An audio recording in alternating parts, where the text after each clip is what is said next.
So I'm back. Welcome to my channel. My name is Michelle and I'm ELVIS Presley on YouTube, and today we're going to be talking about this. Now, I bought this and I heard it initially from Joe and Leslie. They had watched it and I thought I need to have this in my life, so I went straight away and I ordered it. Now, it's an email address. I'm going to pop it on the screen now, or better still, I'll pop it in the comments and I'll pop it in the description bar.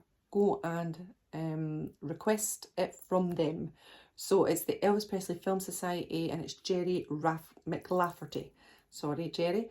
And it's fabulous. It's so good. It's £15 and that's with your postage and packing, and I totally recommend it. You're getting an hour and 43 minutes of complete analysis, and for that I am truly thankful. It was wonderful, and some of the insights and some of the knowledge that Jerry brings, and Tom Shannon, who produced and edited it, just brought it all together. Things that we're thinking about Elvis as a dramatic actor, and I just loved it. I loved how they looked. Right, okay, let's start back. So it's Elvis, a dramatic actor, and it looks at Elvis Presley and his dramatic roles, and kind of putting forward that whole thing that Elvis was a dramatic actor and deserves it, and deserves that title.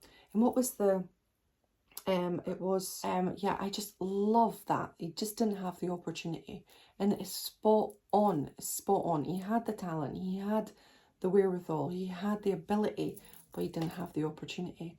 And that's the real shame and the real crux of the whole thing. But it shows you like a progression from Love Me Tender, for example. And I just loved how he showed it, Jerry and Tom, and the Elvis Presley Film Society. So they show his acting in Love Me Tender, and then they show how it progresses into Loving You, and then into Jailhouse Rock, and then into King Creole. And you can see the progression, you can see the increase, you can see how much better his acting skills were. And then obviously you've got the Flaming Stars and the Wild in the Country, Follow That Dream for comedy value. And just amazing to see them isolated. So you've got certain scenes isolated, and it just, do you know, like you can watch the movie, you can watch Love Me Tender and go, wow, and then watch Love Me New after and say, wow, that's a change. But when you isolate the little scenes, like how the Elvis Presley Film Society has done, it really does make you see visually the progression. And for that, I was just like, wow, I love it. Because I've always said Elvis is an amazing actor. His ability was insane. He was so good. He just didn't have the opportunity, of course, like Jerry and Tom have said. So I've always been a believer in Elvis's acting ability. I've always believed in it.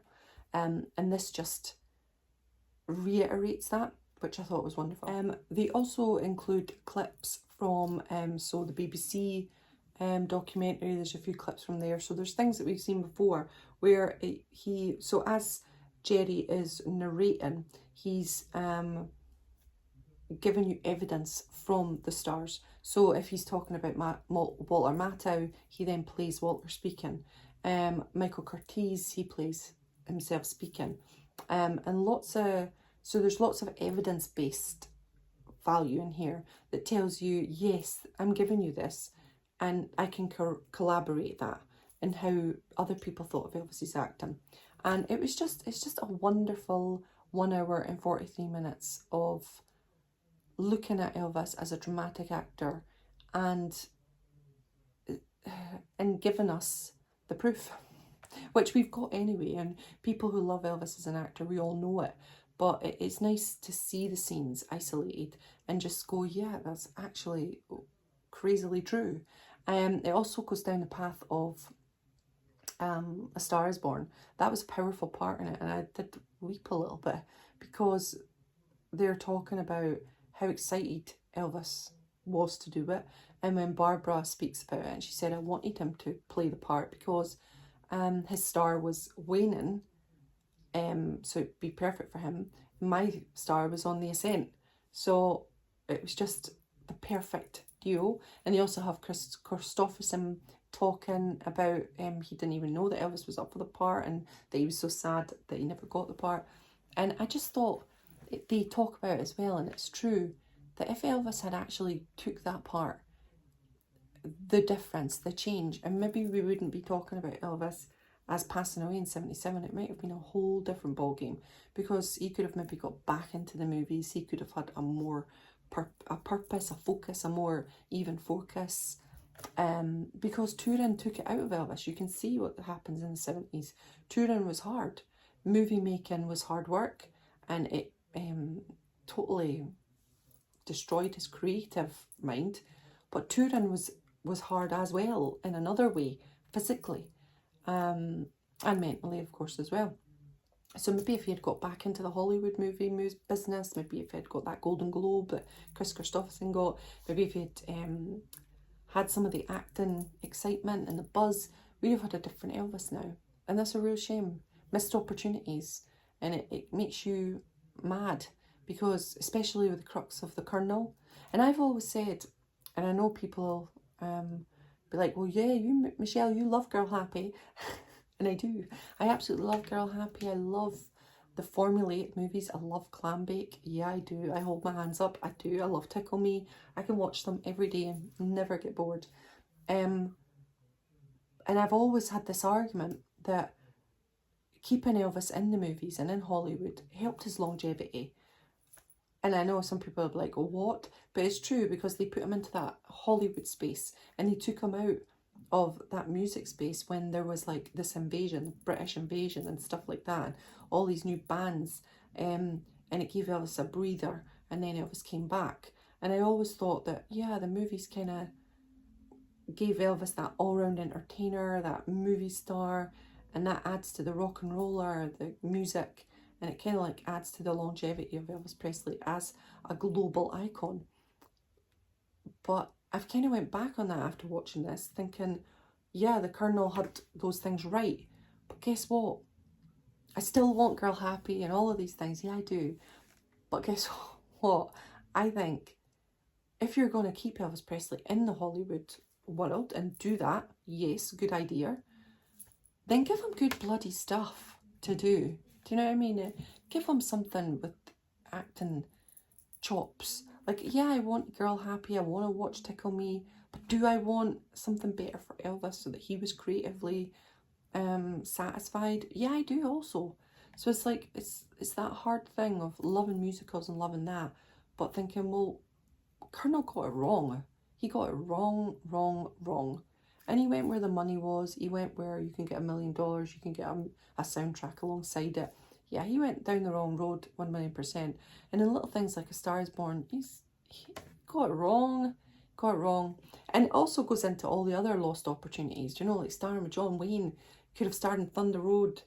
He could have done so many things. It was Thunder Road, wasn't it? My mind just went blank. But yeah, there's lots of chat in there. And so I don't want to give you all the information on it, which maybe I have. No, I haven't. There's so much more to it. And obviously you've got all the scenes of Elvis acting throughout it. It's just exciting. It's really, really good. It's a fantastically written... The Elvis Presley Film Society are just wonderful. I've been to a talk with them in Glasgow many moons ago when I was a teenager and just loved it. And that has not changed. It's still the same. So yeah, I totally recommend this. £15 with that postage and packing. You've got to email them. I'm putting all the links down in the description bar. Remember that, and in the comments. The running time is 1 hour and 43 minutes. And yeah, I just love it. So it says here on the blurb, the Elvis Presley Film Society has produced an insightful documentary on Elvis Presley's career as a dramatic actor, an area of his life and times rarely discussed objectively. This presents an examination of what he achieved and indeed failed to achieve during his time in Hollywood. It brings into focus his personal ambitions and how his creative desires were sadly never realised. And it's so true.